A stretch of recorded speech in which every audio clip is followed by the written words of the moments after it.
Il benvenuto è Nadia Bengala, buon pomeriggio. Ciao caro, ciao Paolo. Allora, innanzitutto partiamo da un presupposto, Nadia. Io l'anno scorso appunto ho fatto i miei 30 anni. Anch'io. Esatto, i 30 anni dall'elezione, adesso ne parliamo. Però io sono uno che va a vedere molto i numeri, no? E io sono nato il 5 maggio dell'88 e il 5 del 5 del 2005 era un giovedì, cioè il giorno in cui io sono nato. Quindi io questi numeri che tornano, eccetera, ci credo, li noto molto.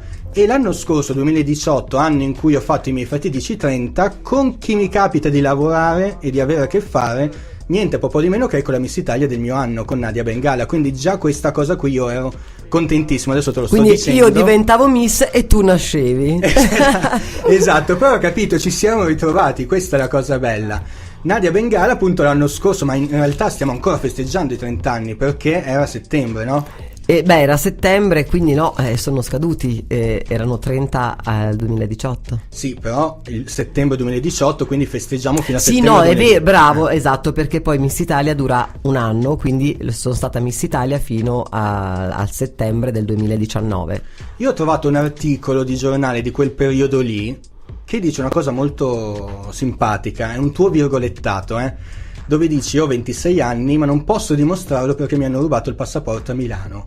È vero. È iniziata così. No, aspetta, guarda, io penso che l'avventura che ho vissuto prima di arrivare al concorso è stata incredibile, perché vabbè, a parte che è stato tutto per caso, perché arrivando ero in Sardegna con le mie cugine, quella sera abbiamo detto andiamo a ballare e siamo andati ad Alghero.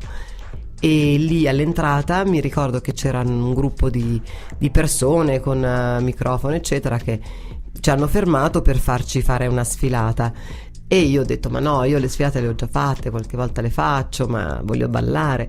Insomma, alla fine invece mi convincono con tutti i regali che ci sono, sai, quando sei giovane ti fanno questo, ti regalano questo, quest'altro, dici vabbè dai, la faccio.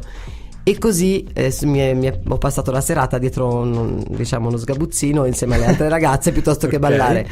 E insomma la sfilata alla fine invece era la partecipazione a Miss Alghero per Miss Italia, ma non me l'avevano chiarita bene questa cosa. E sì, non c'erano insegne, cose che ti facevano capire bene questo. E quindi insomma partecipo e vinco comunque la selezione di quella serata. Dopo 2 giorni c'era l'altra sfilata da fare per le regionali e sono andata e lì incontro anche qualcuno che conoscevo, tipo Gerry Scotti, così, perché comunque avevo un po' lavorato a Canale 5 e niente, e vinco, passo per la Sardegna. Però non ero ancora convinta di partecipare, tant'è vero che a fine mese, insomma entro una tot data dovevi arrivare comunque in continente, perché sai, ero in Sardegna. Certo. E niente, ho passato 2 giorni in aeroporto, 2 giorni, perché non c'erano posti, insomma, quindi ho passato una nottata, insomma mi meritavo alla fine di riuscire a partire.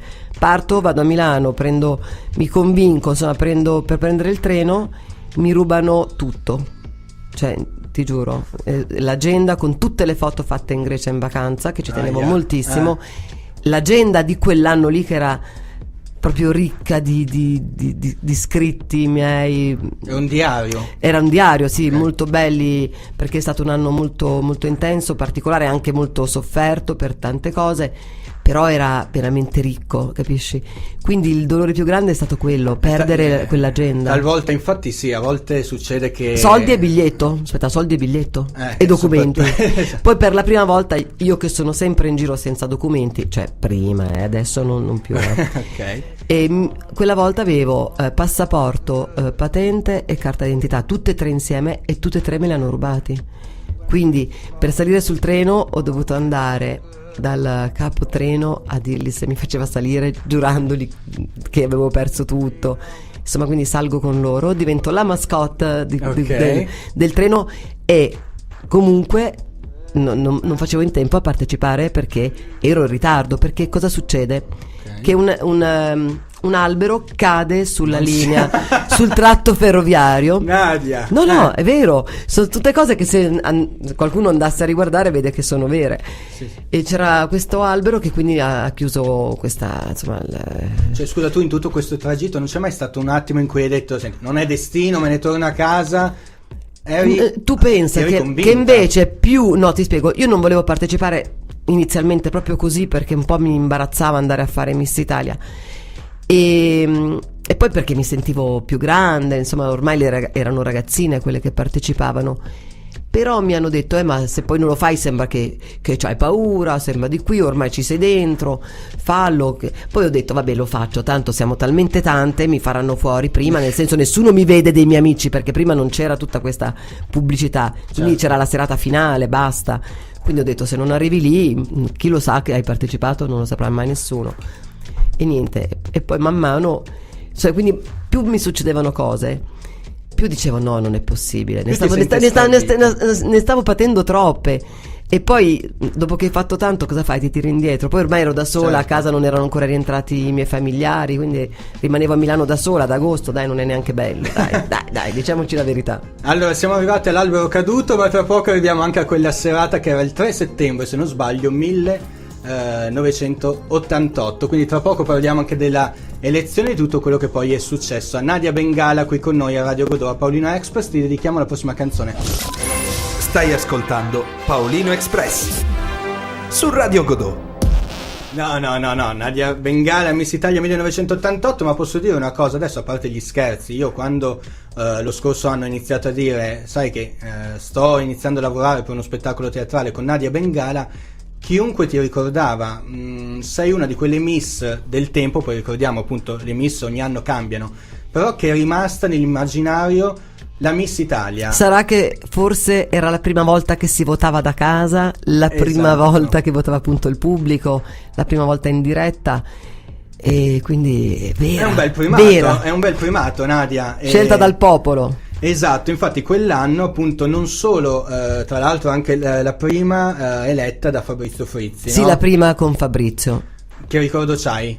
Di Fabrizio? Sì. È stupendo. Fabrizio era una persona molto pulita, una bella persona e niente, abbiamo diciamo che ci sentivamo e poi non sapevo di questa cosa, insomma, che cominciava a star poco bene.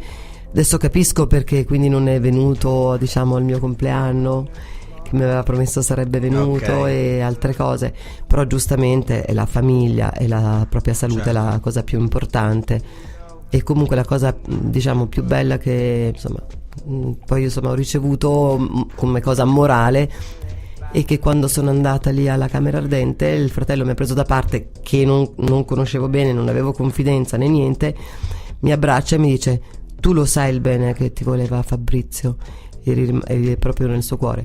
Quindi queste sono cose belle, perché magari tanti hanno parlato, perché ci hanno lavorato, perché di qui, certo, perché di là.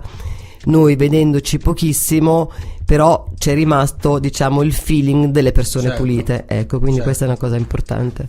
Allora, parlando di persone pulite invece, adesso una cosa invece un po' più simpatica, no? Adesso, dopo parliamo anche di come è cambiata poi la vita da Miss Italia, però succede sempre che quando c'è l'elezione, no, della Miss Italia, poi vedi questa ondata di ragazze che si abbracciano tutte quante, si fanno i complimenti, ma io sentivo dire, vediamo se mi confermi, che qualche calcio, qualche pizzicotto tra Miss invidiose quando avviene l'elezione c'è.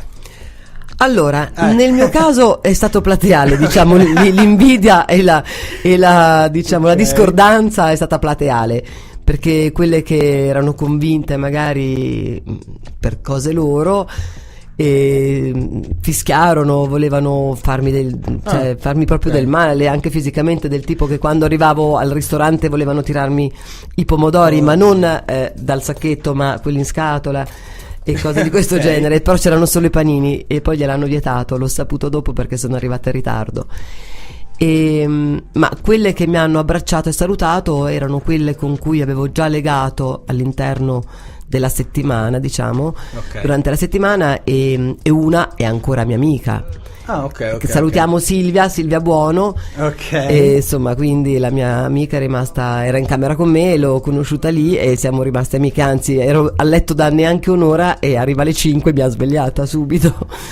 E come cambia la vita da Miss Italia, da quell'elezione lì, e poi appunto soprattutto perché non te l'aspettavi? Diciamo che bisogna anche essere preparati a questo, perché io ero veramente una molto sprovveduta nel vero senso della parola, perché altrimenti mi sarei protetta da tante cose, tutelata da altre, avrei fatto le cose giuste, ma quando tu non sai e sei sola, chiaramente non sai più a chi dare ragione, a chi seguire, chi ti dice il giusto, chi ti sta mentendo, non lo sai. Allora io nell'incertezza sono rimasta ferma. Però per esempio quando ho vinto avrei potuto fare tante cose belle, importanti, perché ho avuto subito la fortuna che me le hanno proposte, mi succedevano, quindi una grande fortuna, ma mi è stato impedito diciamo contrattualmente, diciamo dal concorso stesso, del tipo che se io avevo un film, mi chiamano per un film perché uno dice potrebbe andare benissimo, mi piace la tipologia, insomma quello che è, io non potevo farlo se dicevano no, quelli della Certo, Miri, perché tu sei sotto contratto loro e lo firmi da prima, ma se avessi avuto un avvocato, Certo. cioè trovavi sicuramente un escamotage, un qualcosa, che è assurdo che tu non faccia magari un film importante perché devi andare al supermercato, al reparto calze con la fascia. Sì, cioè, sì. e io ho vissuto queste cose alla grande perché le altre non facevano così tanto. Io sono stata chiamata, ho contato quanti impegni ho avuto, ne ho avuti tipo 200-300 in un anno, guarda, sono tantissimi, vuol dire che veramente ne avevo anche 3 al giorno ed era impensabile. Penso che purtroppo sia una cosa che succede tutt'oggi con i reality, o meglio, anzi scusa, con i talent, dove ci sono alcuni bravissimi di alcuni talent che vanno forse non per la maggiore, che vincono e poi non li senti più e vedi che vanno avanti altri, magari secondi, terzi, non faccio riferimenti, però so di situazioni dove appunto contrattualmente poi ha deciso tutto.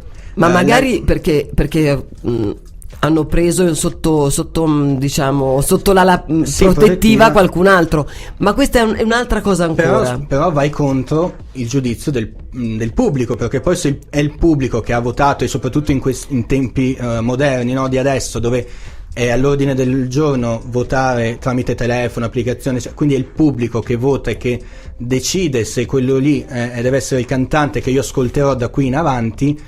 Poi se me lo vedo invece alle sagre oppure appunto al centro commerciale e vedo andare avanti altra gente, e lì è un torto che si fa anche al pubblico, no? Ma certo, ma è così, caro, è così. Purtroppo. Va bene, allora comunque l'elezione era il 3 settembre del 1988 e il 3 settembre usciva questa canzone che è andata subito in vetta a tutte le classifiche. Si tratta di George Michael e la canzone Monkey, te la ricordi? Sì. E allora te la dedichiamo e l'ascoltiamo.